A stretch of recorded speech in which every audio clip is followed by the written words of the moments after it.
So we begin with a prayer. Two prayers, of course, as usual. One you know already, and of course it is a general prayer for teacher and student. Please join me in this if you know it.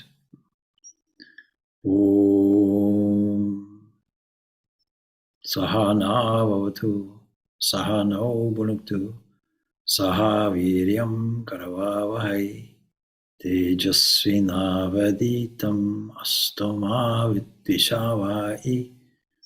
Om Shanti, Shanti, Shanti. May that one protect us both. May that one nourish us both. May we work together with great energy. May our study be illumined. Peace, peace, peace be unto all. Om Shri Rama Rama Ramati Rame Rame Manorame Sahasranama Tatulyam Ramanama Varanani. We delight in the beautiful name of Shri Ram again and again, for even once we remember this name, this Sri Rama will bestow the fruit equal to even 1,000 names of Lord Vishnu. So we will recall the scene so far.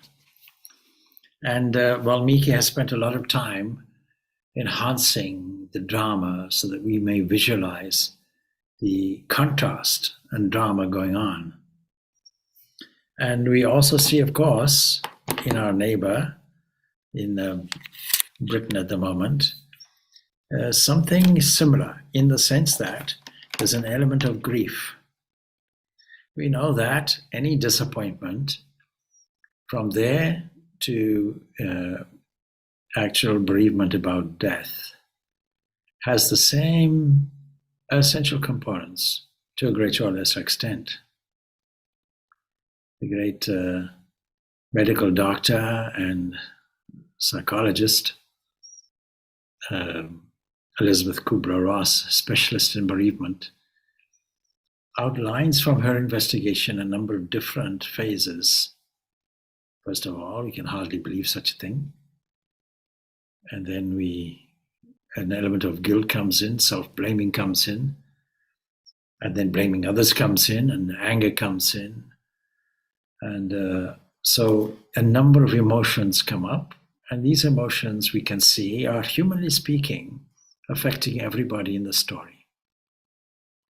A situation where, after such a wonderful reign throughout the land, suddenly Rama has to depart, and it's an equivalent to a bereavement because the father has determined that he is not going to live very long. That affects all the royal household, and Rama's departing is like a bereavement. After all, 14 years is the period of exile, and so anything can happen within those 14 years. And naturally, father and mothers are concerned. Lakshmana is outraged. The crowd are confused. So we can see some of these elements occurring when we see the demise of Queen Elizabeth II in our neighboring country. That really is headline news throughout the whole world because it affects Commonwealth countries and about 14 countries under British Dominion. And then the question mark, what about the incoming king? In this case, Bharata. And now Bharata is a good and noble person, but the King Dasaratha has already said if he goes along with this plot of his mother, Kaikeyi, then he will disown him. And he's already said this to Kaikeyi, please leave me alone, formerly his favorite queen. The whole thing is a wonderful drama, very, very close to life. It's no wonder, because it is in the classification of literature of itihasa, that is historical account. We can see that maybe some 7,000 years ago, this was an event that deeply affected the whole of society. And so we know, without embellishing too much and going along with Valmiki, because Valmiki spends a lot of time to emphasize the angst that is going on amongst all the various players in this drama. And again, we can say it's equivalent to a bereavement. A father has lost his son, and mothers have lost their son, and the crowd have lost their prince that is going to be the king. And now they're about to lose the king himself. And there's a great deal of distrust, of course, in the court. And the whole thing is disrupted, and people are worrying. Now, in those days, of course, we don't have the various media that we have today. But nevertheless, the word spreads, and you can see the reaction of the crowds, anger, the same kind of bereavement components that we see through all the other members of the household. We can see this grief being expressed very, very deeply in England at the moment, where people are prepared to line up the whole night in there just to have a glimpse of the coffin of the late Queen. But there's always amongst the media the commentary. What about the new king? Is he going to live up to these expectations? And people will be wondering about that with Bharata. So this whole drama is going to unfold. And then there's the possibility, unlike death, well, Rama can come back. And even if we are optimistic about his welfare in the forest, maybe in 14 years' time things will be rectified. And maybe the kingdom will carry on nicely. But then what about Bharata? He will already be reigning for some 14 years. And will he accept it? So all of these are in the mix, political drama, as well as a high point of emotions going on. In the midst of this sorrow, this equivalent scenario of bereavement. And in amongst this, what is outstanding? What is the moral and ethical story that this conveys? Unlike, some of the heroic epics in ancient Greece, where we see the quality of people, we now see the quality of every single character in this drama. We're seeing how a powerful king can lose his emotional grip on things, and how he has to recover his senses, how he has to make some important practical decisions, arranging, for example, transport, arranging the equivalent of the Rolls-Royce, a chariot. And Sumantra, the charioteer, his job is to convey the party of 3 now onto the verge of the forest and leave there. And he, of course, is going through his own personal drama on this. And all amidst this, we see Rama's love, his charity in his words, his attitudes, his practicality, his advice we find to Kausalya, please stay by their king. We're not the favorite queen, but now you are the one who will sustain the king through his difficult time. Sumitra, also the other king, that's Lakshmana's mother, is also, there. And she comes out in Valmiki's story as a great rock of wisdom. Valmiki makes us try to understand that in amidst this drama, she's not only the level-headed person, but she also has an insight into Rama's divinity. And so she understands this drama and the importance of this drama unfolding. And in the overall scheme of things, we know the end. Anybody who's read a brief outline of the story of Rama will also understand that the central feature is going to be adjusting the wrongs, an issue that arose not on earth, but arose in the heavenly regions. And all our drama begins with the preceding life. And then, of course, we can see Dasaratha's great sorrow, and now he questions, how did this unfortunate thing happen to me? Is it that I was a very bad person in my previous life? And he starts examining his karma. It was only yesterday that I came across somebody who came to visit me in unfortunate circumstances and started saying, perhaps it was my karma. And immediately I had to say, well, I don't really believe in that it is worthwhile dwelling on this subject. Because the situation you're in now, generally speaking, yes, has a causality linked to it, no doubt. Everybody will agree that this whole life is a series of events based on a law of sowing and reaping, and that everything you examine has a cause somewhere. So, but is it worthwhile asking the question why? Because why is a past tense question. Why not? What next is a better approach. Accepting this is the condition I'm in now, not endlessly examining the past, what happened in the past. And here we see Rama's immediate acceptance, his adaptability in immediately taking on this. And this adaptability is really in spiritual terms called renunciation.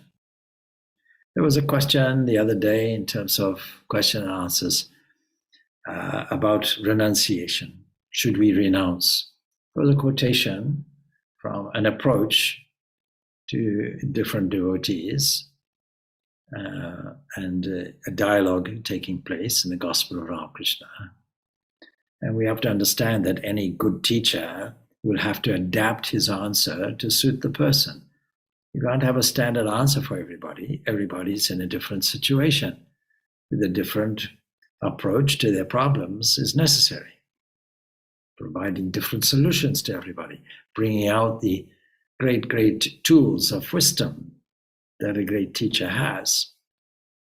And I pointed out that all spiritual life is based on this one factor, renunciation. But renunciation of what? Not withdrawing from life, no, facing life. Some people may interpret, oh, Rama, Lakshmana, and Sita have withdrawn to the forest.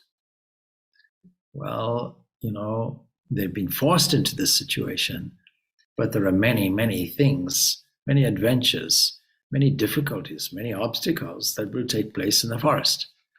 First obstacle is a raging river, the river of Tamasa, which cleverly also can be representative of darkness and difficulty, an obstacle placed there. We will find out in the story as we read it, and I'm summarizing a little bit, how it represents a boundary. And the charioteer, equivalent to the shofar, has driven Lakshmana and Rama and Sita as far as he can possibly go, and a big obstacle is there. The first obstacle in the forest, the river Tamasa. Well, we all face these obstacles in life. It doesn't matter where we are. And the difficulties or potential difficulties that they're going to encounter is one of the causes of Dasaratha's grief. Worrying like any father. What will they eat? How will they survive? How will they sleep? What will their pillow be like? Are they not used to? They're not used to sleeping on the ground. There may be wild animals. There are all kinds of things that any father will naturally worry about. So his father is in a great state of anxiety, but pulls himself together at the last moment and gives a practical instruction to Sumantra, please get your things ready and go to the forest. But in amongst that still, Kaikeyi, don't have anything to do with me. You're an evil woman, and so on and so forth, ultimately seeking solace in the loyal queens. And as per Rama's instruction, his own mother is there, please be kind. And to Dasaratha, please be kind to Queen Kausalya. Please be kind to my mother, Previously, you had maybe ignored her a little bit. All your affections and attentions were to Kaikeyi. You see the human element of the story. No, I'm not saying anybody's perfect. That's the human condition. And so Dasaratha, a great king, shows his imperfection. Kaikeyi, a great queen, shows her imperfections. And in this way, we can see how this is a human story that is unfolding. And again, you see, so there's no point in going through what is the cause of this? Was it my bad karma? Do you believe in reincarnation is a fundamental question. And my standard answer is yes, of stupidity, of foolishness, absolutely. But that's the human condition. It's not a criticism. We're all fools in a sense. And we're trying to get our wisdom back. We're all suffering from ignorance. And we have to now have knowledge revealed to us. This is the whole journey and pilgrimage of life. And then this whole situation is an opportunity for us to meditate, putting ourselves in the position of Rama or Lakshmana or Sita. What comes out, of course, is that their behavior, their actions, and the final settlement of what is going to happen in the forest, and Sumitra's instructions, what are instructions to her own son. During this sojourn in the forest, you will serve Rama. He will be your father, and serve him, please, and protect him and Sita. And Sita will be your mother. This is an instruction to Lakshmana, her son. Sita will be as your mother. Serve her as your mother. Rama will be your father. Serve him as your father. And in this service, we see the supreme example then of karma yoga mixed with bhakti, devotion and love. And Sita's attitude, where Rama goes, Sita goes, is the equivalent of bhakti yoga. And then we find Rama's immediate renunciation, his immediate attitude, that he doesn't care. He can give up the kingdom in a blink of an eye, and the power and the status and all that in a blink of an eye, thus exhibiting a great deal of viveka, a great deal of discernment, immediate discernment, not upset by any pairs of opposites, exhibiting what we call in the Bhagavad Gita as what is referred to as Samkhya, or what is referred to more commonly as Jnana Yoga. And why are they going into the forest? What will they be doing? The first night in the forest, Rama says, let us fast. Let us prepare ourselves. Let us purify our minds. And fasting has no value unless there's meditation going along with it and reflection going on along with it. There has to be an atmosphere of silence. The most spectacular fast that we know of in the Muslim community, where we have this period of Ramadan, fasting from sunrise to sunset, not even taking water. But then you see, the letter of the law can be broken. If the letter of the law says sunrise to sunset, it doesn't really mean you should feast in the evening, because you're breaking the whole spirit and direction of the fast. It means, okay, you had some discipline in the day, you can eat moderately in the evening and restrain yourself, all the senses. Fasting doesn't just mean food, it means controlling all the senses. If the eyes are light on some delicious food and you are tempted to eat it and you eat it, well, you can't blame the eyes, you can't blame the food, you can't blame the objects, but the internal self-discipline is broken down. So when we listen to these stories, it is worthwhile. Can we value the message? Can we value the importance? Can we value the wisdom of it by using it as a meditation theme? And then we see, should we also not mentally go into a forest? Should we also not mentally involve self-discipline? Should we not also lead a simpler kind of life? Should we also not reduce the unnecessary things in our life? These are questions that can be contemplated on. And then what would we do in this situation? Supposing our whole life changed in an instant. bereavement or death will change the whole life in an instant, of course. And the life is being changed for the citizens who strongly object and who want to follow Rama to the ends of the earth. And he has to stop the chariot. Once he's gone in, all the citizenry are following and saying, slow down. We want to see a last glimpse of Rama's face. And Rama is saying to the charioteer, please speed up, speed up, speed up.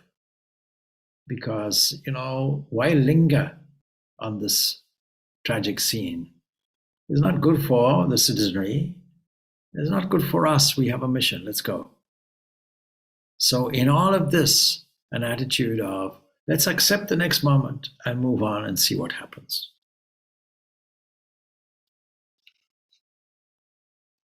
We can pick up the story a little bit.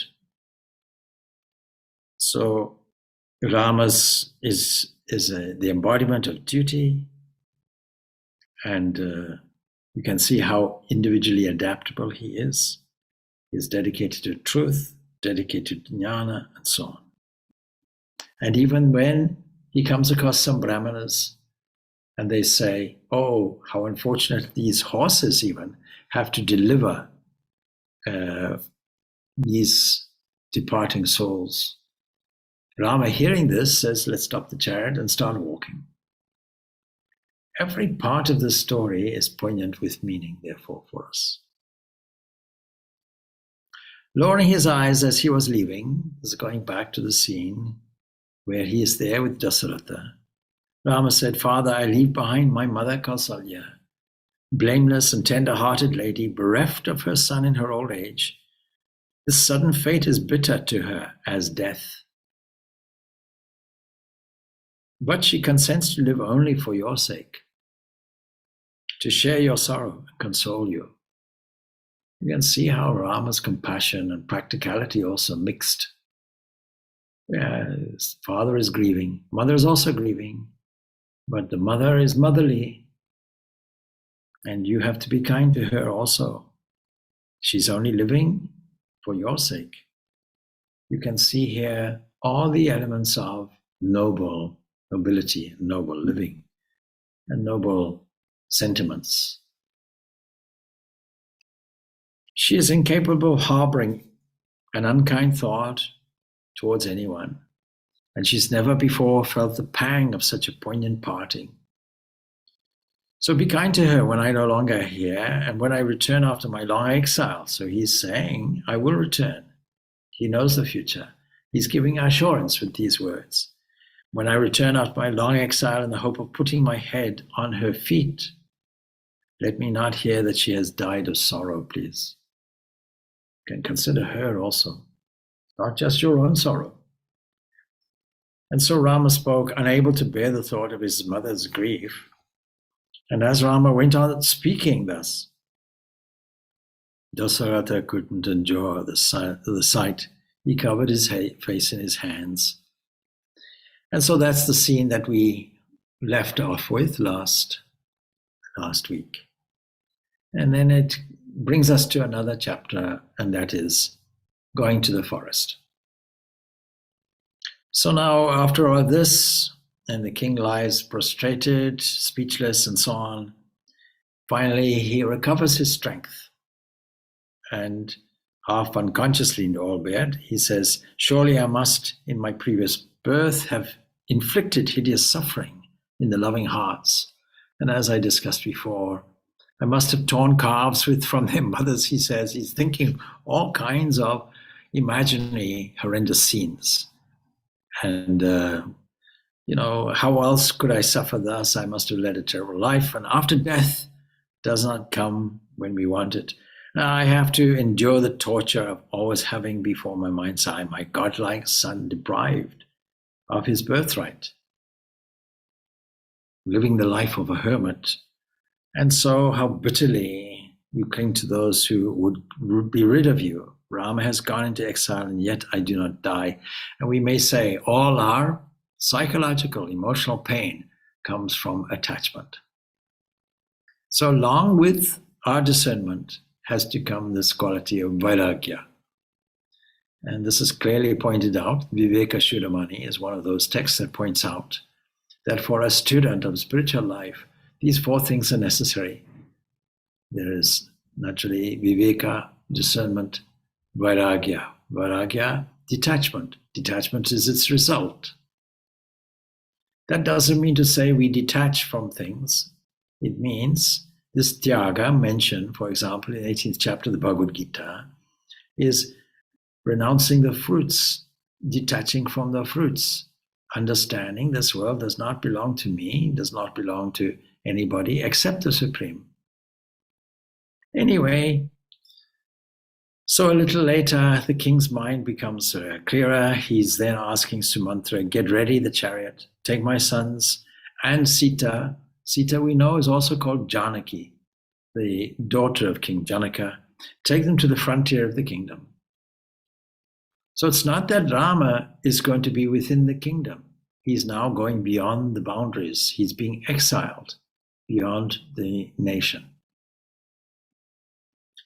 And the touching scene that we see of Lakshmana himself touching the feet of his own mother, Sumitra, mother, and then she embraces him, kisses his head and said, your devotion to your brother has filled your mother's heart with pride and joy.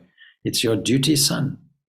It's your duty, child, to look after and serve, protect and serve Rama. Always stand in vigilant watch by Rama's side in the forest.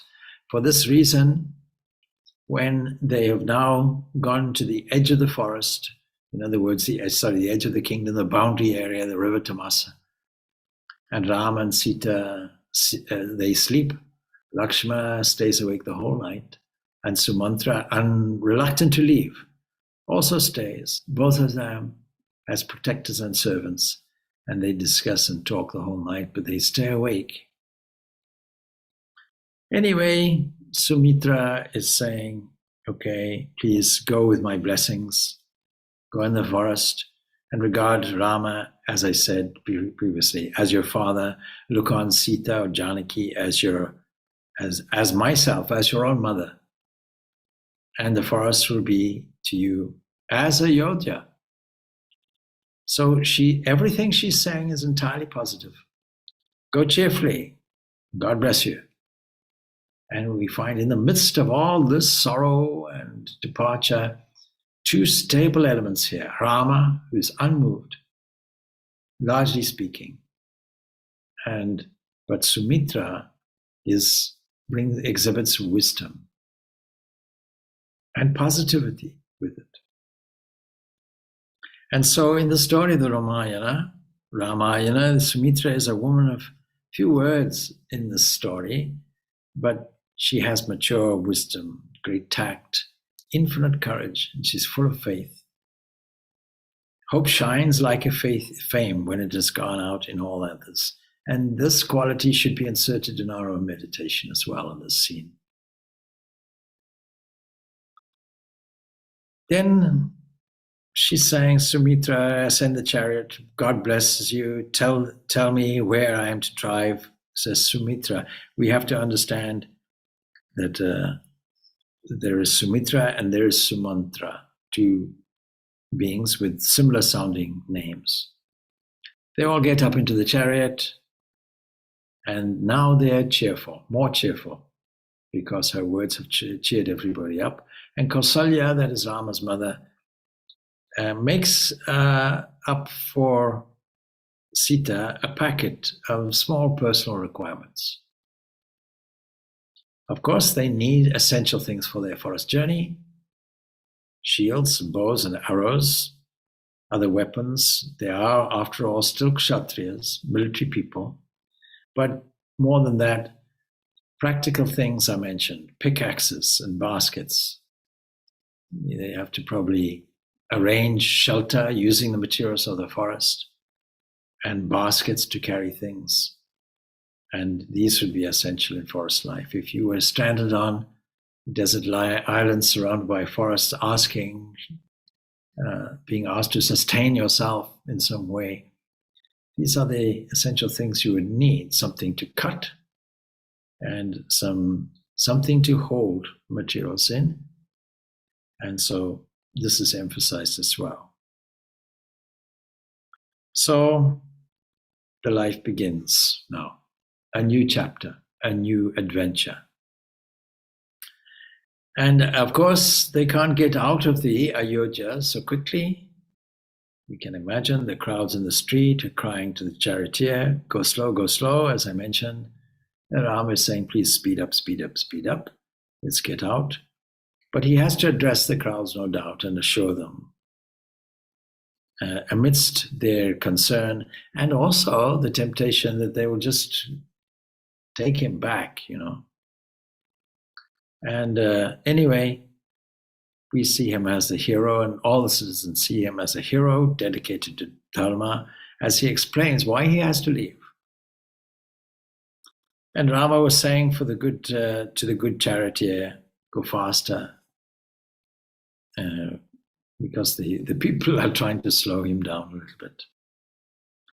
We can imagine a scene because he's deprived of soldiers at his own. Say, no, I don't want any soldiers. I don't want any royal things. I want to go in line with the spirit of this boon that has been given.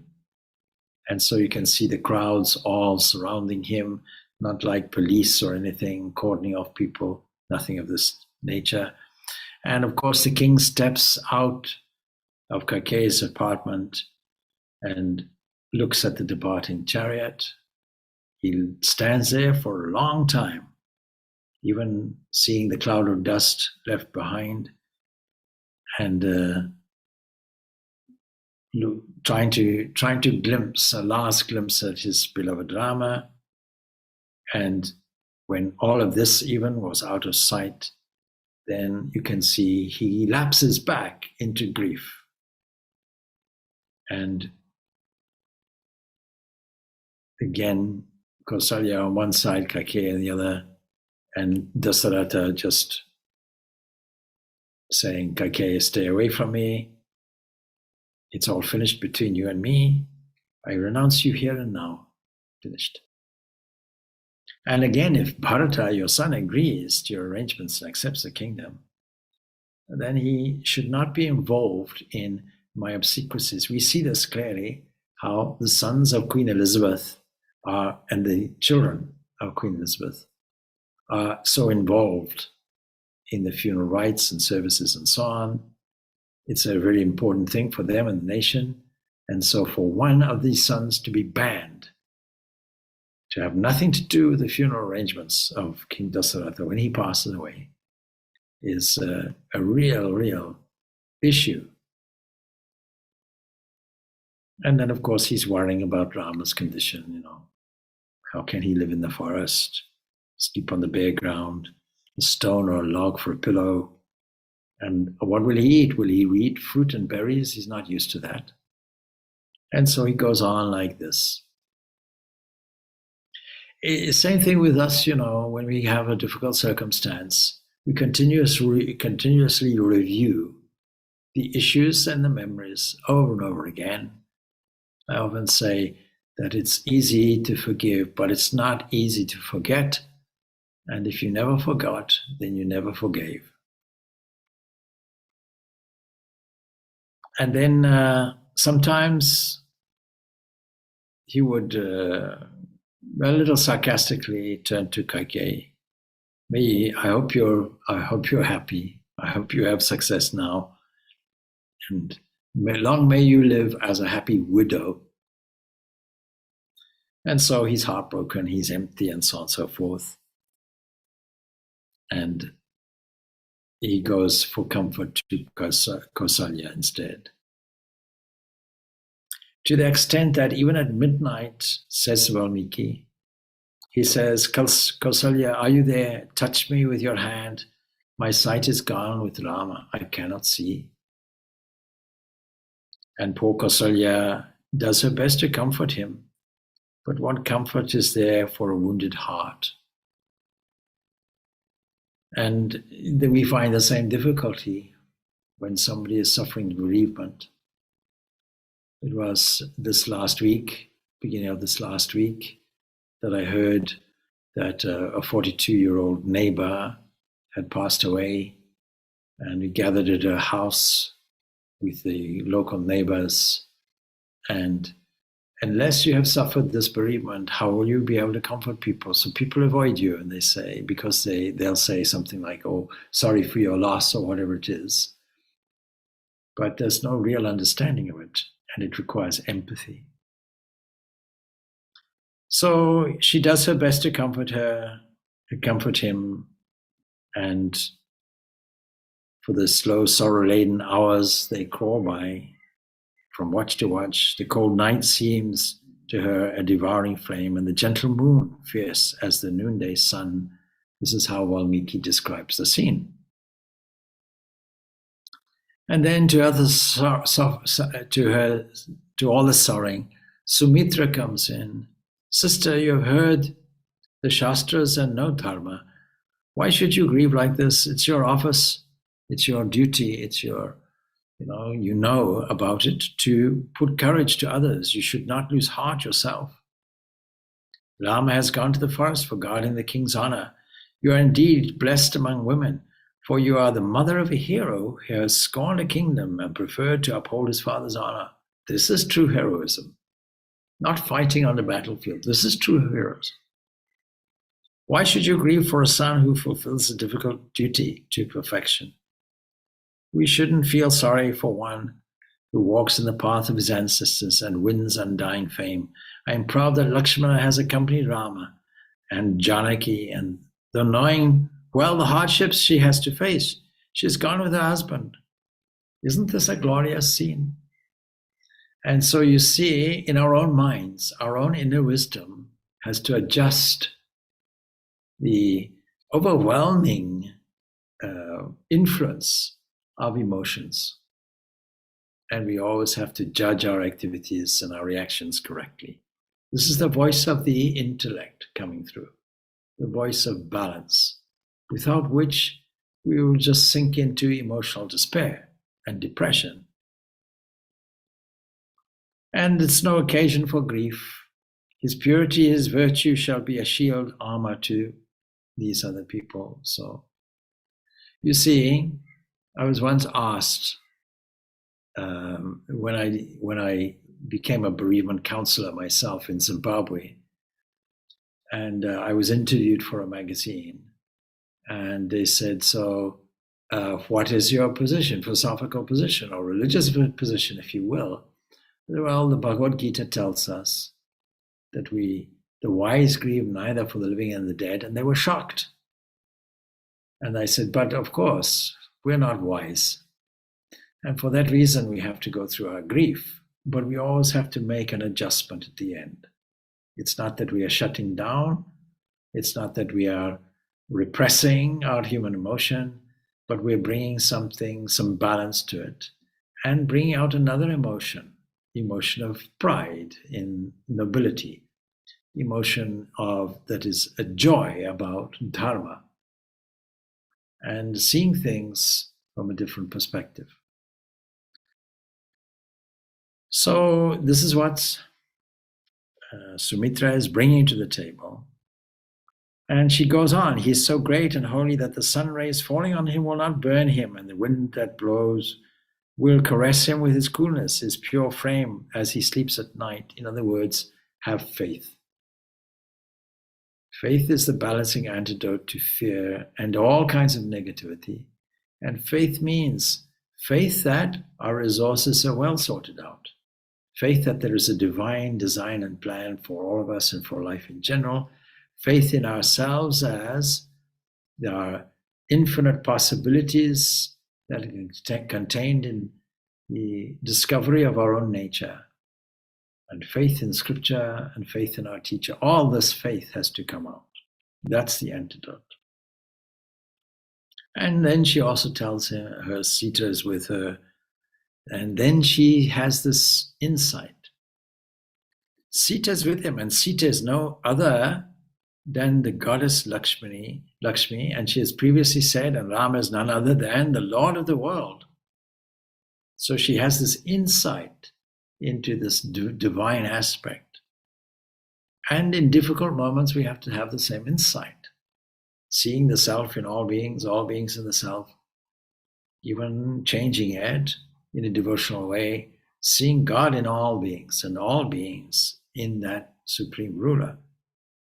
And so she says, Sita is the very goddess Lakshmi, all good fortune. And Rama will return, ascending the throne.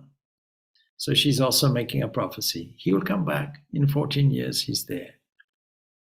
And in this way, she's bringing some balance to the scene. Believe me, she continues, Rama will return, beautiful like the full moon, and touch your feet with joy and devotion. You will then shed tears, not of grief, but of joy. So please give up this grief. You see, if you are grieving, how will you be able to lend your strength and comfort to the king Dasaratha? Your duty now is to do it. You should console and encourage the other women in the palace, not just the king, and not stand broken-hearted yourself. Who else in this world stands firm but Dharma, like Rama? Is this a cause for grief? No, be proud of your son Kausalya.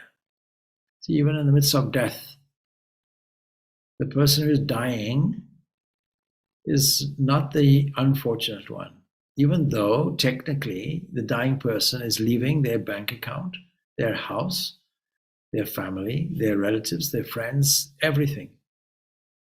And still, Elizabeth Kubler-Ross tells us, in the process of dying, a person, when they resign to the fact, they willingly give up and embrace the peace which is there. We have enough evidence from near-death experiences that every person who goes through that experience has a positive experience. They go on enduring into a pain-free existence. And we don't think of that. So grief is really, we feel sorry for ourselves, even though it's a human reaction, no doubt. It is all due to attachment. We should not be clinical and hard-hearted about it. We have to understand the human condition, but at the same time, understand the truth of the enduring nature of the whole world and ourselves as well. And more than that, the role that people are playing in this drama. Anyway, we know that the citizens also are following Rama's chariot, a huge crowd, and they're trying to stop the chariot even. Don't go to the forest. But Rama has to explain. No, I'm going to the forest to uphold my father's word. There's no theme for sorrow here, and you should not seek to hinder me.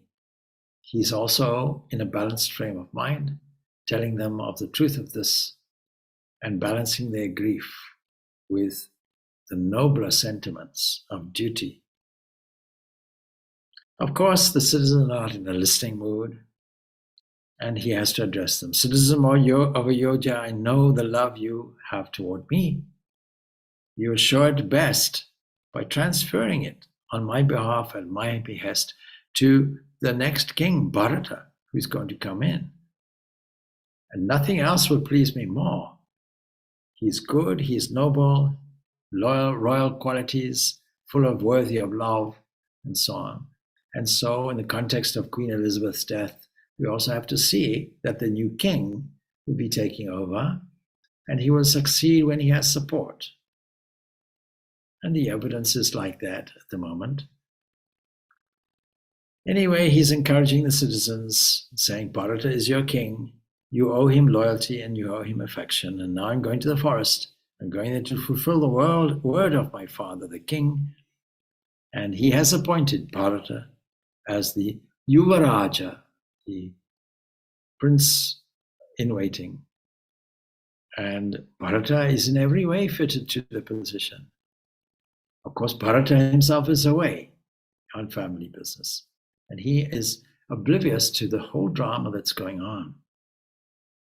We will see later when he finds out.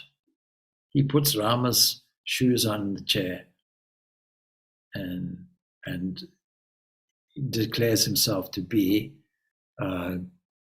not exactly king, but an agent for the king. Regent.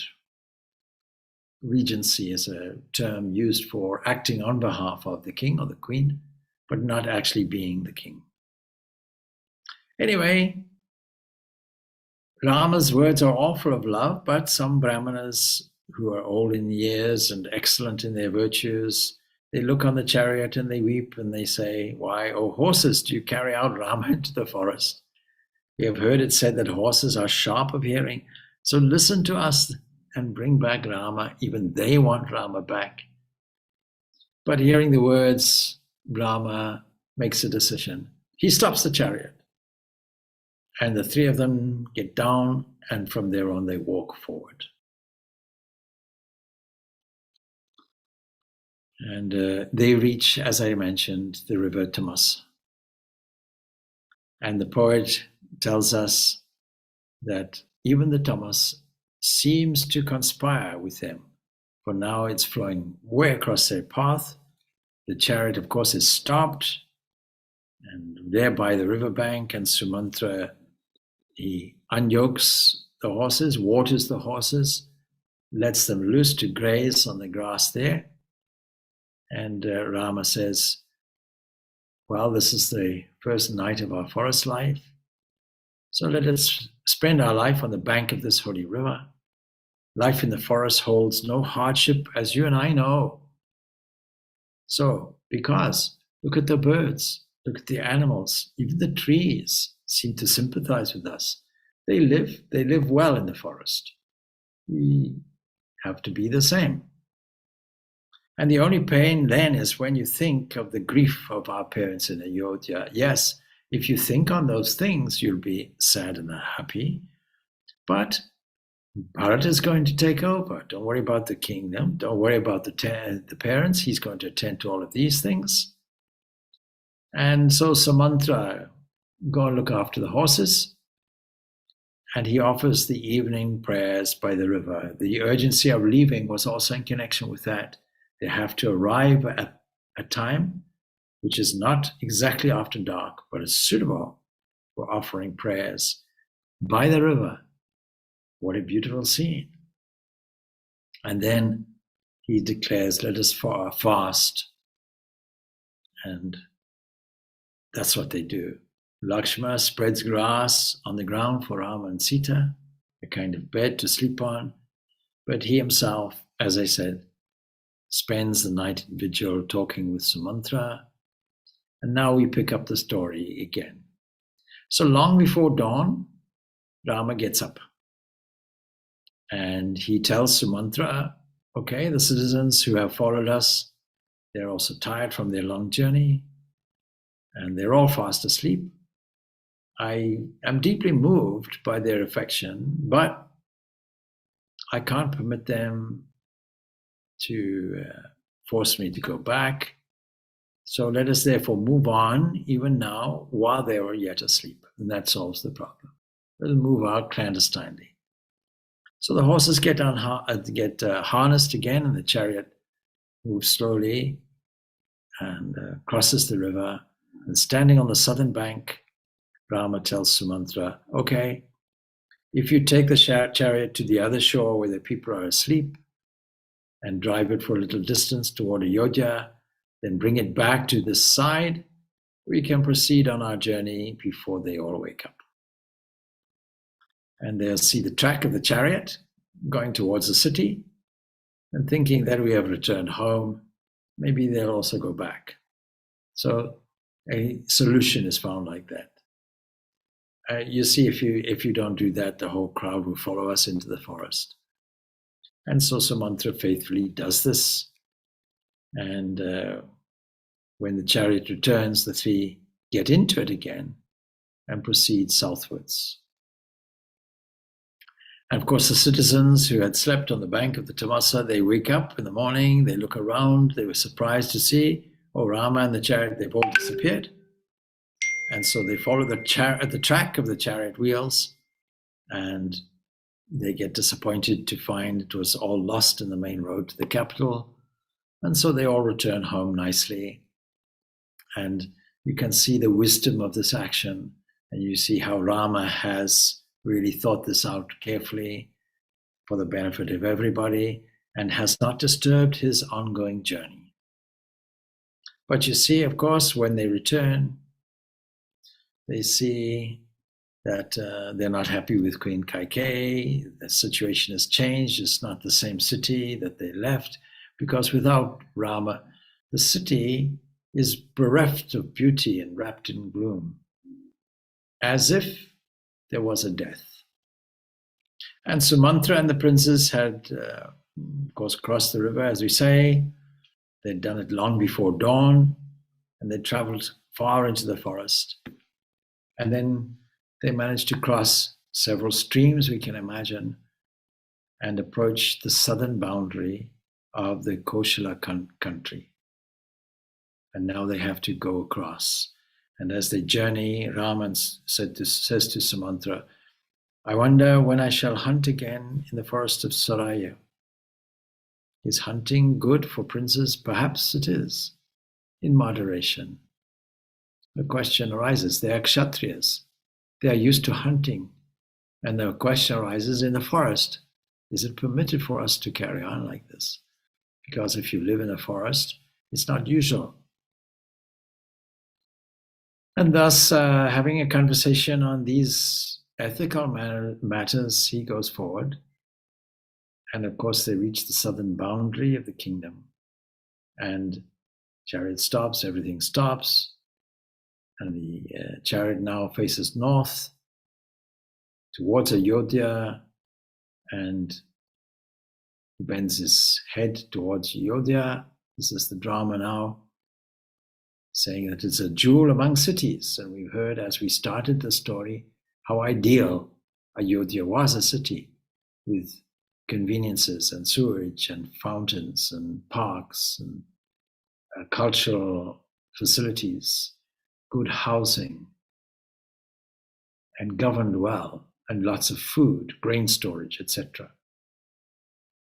So he bows his head to this ideal thing, this ideal city, or jewel among cities, capital of the Ikshwakus. Shall I, finishing my penance in the forest, live to see my father and mother and you? I don't know. Grant me that supreme joy at least, that it may happen. This way, the chariot reaches the bank of the Ganga River. Now, historically, we can trace all this in India itself. Anyway, they're going along the bank, admiring the beauty of the river, finding a spot of surpassing charm. Rama says, yes, so another day has passed. We shall spend the night here. We'll camp here. And so, untying the horses eventually, now they sit under a tree, and the chief of the region is somebody called Guha. And Guha learns already from his lookouts and from his men that Rama would be coming there. And he comes forward with his retinue to greet Rama and Lakshmana. And he has unbounded love for the royal family and for Rama. And of course, being a chieftain of the tribes who live on the bank of the Ganga, he was a person also of great prestige and power. And Rama and Lakshmana rise to greet him. And even while Guha is still sitting at some distance from them, and he welcomes them with a hearty embrace. Please regard this land, he says, as your own. Strictly speaking, I'm in charge of this place, I look after this place, but this place is as much yours as is Ayodhya. And who can hope to have a guest like you? It's my privilege to serve you, and it's my good fortune. And so Guha prepares a lavish entertainment and says, feel perfectly at home and happy in my kingdom. You may spend all the 14 years right here. Now, if they had done that, of course, it would have been against the spirit of what they were doing. It would just be leading a royal life there. And he says, you won't lack for anything. And it'd be my pleasure, my privilege to look after you. For 14 years, I'll do it. Be gracious enough to accept my hospitality. What is the message for us? When we find an easy loophole in something, it is sometimes convenient and easy to take this. So what is Rama's reaction? Warmly embracing Guha, Rama says, brother, I know how deep your love is for me. Your wish is itself as good as hospitality rendered. But I am bound by my promises. I must refuse anything more. I have come to live in the forest and not to enjoy life as your guest. And these horses, they are my dear father's favorites. Please feed them well. We shall be content with simple food and rest for the night. But of course, the horses are going to go back. The whole chariot is going to go back. Anyway, they lie under the tree for the night. And Guha and Lakshmana, they keep awake. So Guha, Lakshmana, and Sumantra are keeping awake. And Guha's conversation with Lakshmana goes along these lines. Brother, you go and rest. There's a bed made ready for you, and my men will keep careful watch.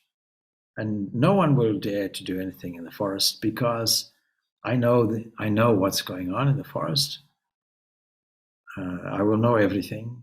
So don't worry regarding Rama. You go and have some sleep. Now here's the nobility of Lakshmana coming out. And he replies, how can I find sleep, Guha? How can I sleep?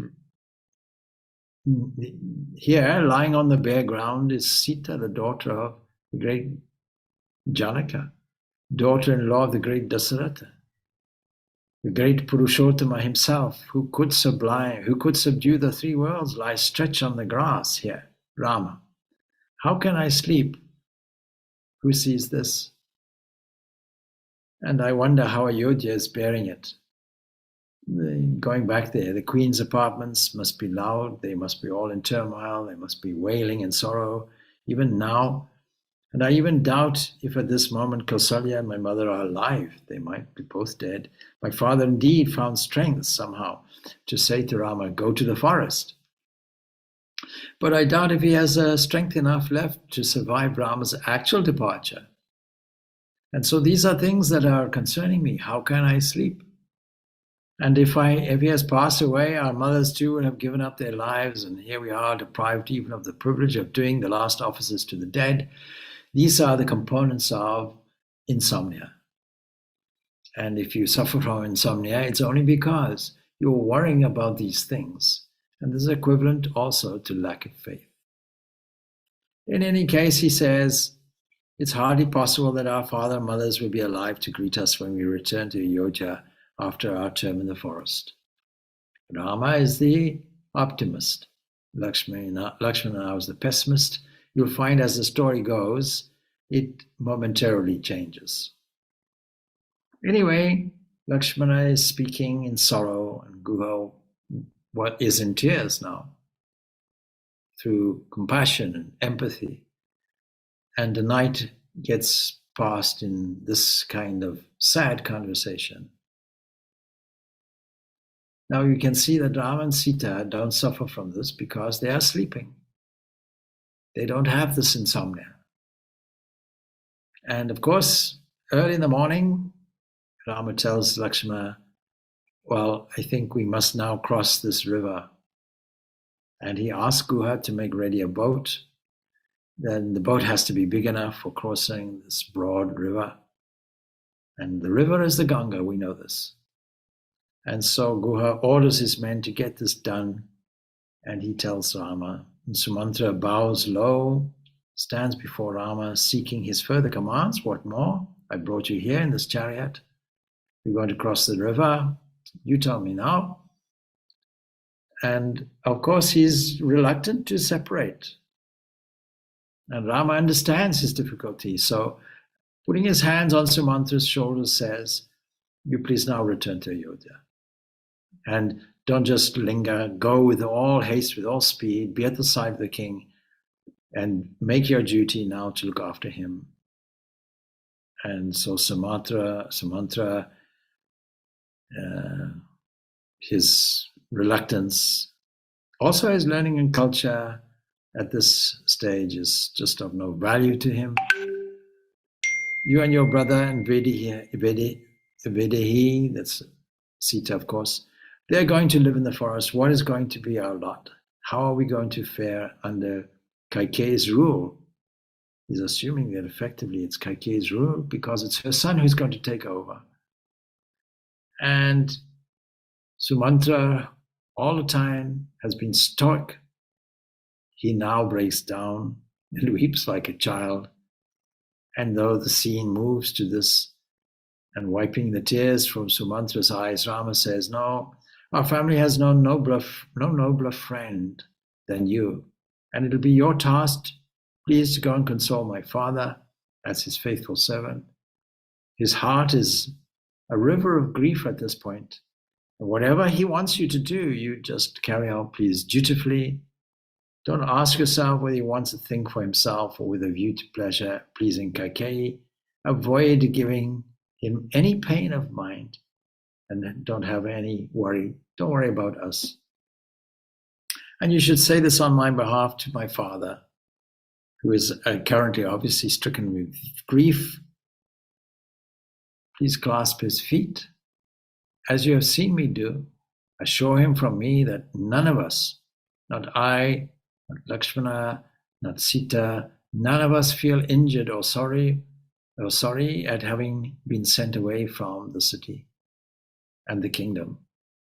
And we're going to look forward to 14 years. After 14 years, we'll come back and we'll get the blessings of those there and give love to my mother, Kausalya. Tell her that protected by her blessings, we're going to do well. And also give the same message to all the stepmothers, especially Kaikeyi. Now you can see here, there's another example of Rama's compassion and forgiveness, and including Kaikeyi. In contrast to this, Dasaratha is saying, I want nothing to do with you.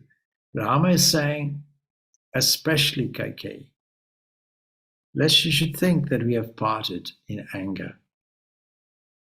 And tell the Maharaja that it is my earnest prayer that he should hasten with the installment or installation of Bharata. That's my wish. Because there needs to be some continuity in the kingdom. And also this is part of the wish. And so as soon as that happens, the sooner the better. And Bharata can also be of comfort to my father in his absence. And Sumantra, now you can see, okay, and it's an emotional scene. How shall I drive this chariot that stands so desolate without you? Empty chariot going back. And Rama again has to encourage him. And the whole scene again is extremely emotional, you can see. But Guha says Rama, I could indeed spend 14 years in your kingdom. I could spend them as you want, but it would not be fulfilling my vow. And I've left Ayodhya to fulfill my father's promise. I must therefore go and lead the life of tapasvi. In other words, I shall avoid the temptation of fulfilling my physical desires. I'm now going into the spirit of the scene, which is I'm going to go not just into the forest and live and survive. I'm going to use it as an opportunity for purification. I'm going to use it as an opportunity for tapas, like anybody else who lives in the forest for this purpose. So I mustn't touch the dishes that you have cooked and served. I'm not even going to touch them. We have to live only on fruits, roots, and permissible kinds of meat, such as we offer in the sacrificial fire. And we get an insight now into the forest life of the hermit, but with the flavor of the kshatriya behind it. And so he comforts Guha and the brothers. They make sure that their locks are matted. It gives them another insight into the life of an ascetic. and they mat their locks with the milk of the banyan tree, a kind of sap which is there. And they help Sita into the boat, and off they go. Guha bade the boatman to row it across, and the boatmen duly take them quickly across the river. Another boundary, another episode in this renunciation. And in midstream, Sita offers a prayer to the goddess of the river. In other words, every step of the journey has this divine consciousness with it. She prays like this: "O Mother, help us fulfill our vow and return safe to our homeland." And as they talk and as they go on, they reach the farthest bank of the Ganga, and there for the first time, the three of them stand alone, with no friends, only the three of them and the forest. No boatman, no chieftain to look after them, no foods, nothing. And they stand alone. And Lakshmana, "You are my sole armed guard now," says Rama. "And you will go first, and Sita will follow, and I shall walk behind you both. And we must save and protect Sita as far as possible from the hardships of forest life. But hereafter there'll be none to keep us company. No fun, no amusements."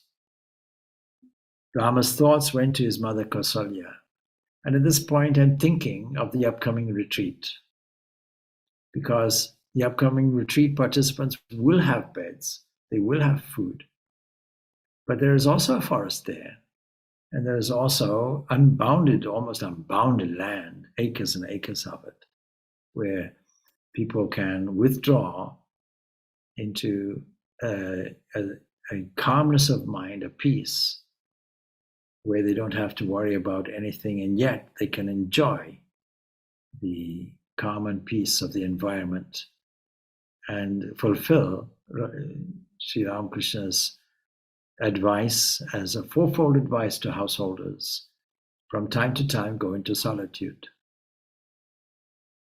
And so we'll leave it there, and we'll pick it up next week, and we will adventure along with the three of them who take up their new life in the forest. And so with that, we finish off today's episode in the story of Rama. Om Shanti Shanti Shanti. Peace, peace, peace be unto all. Thank you. Thank you, Swami.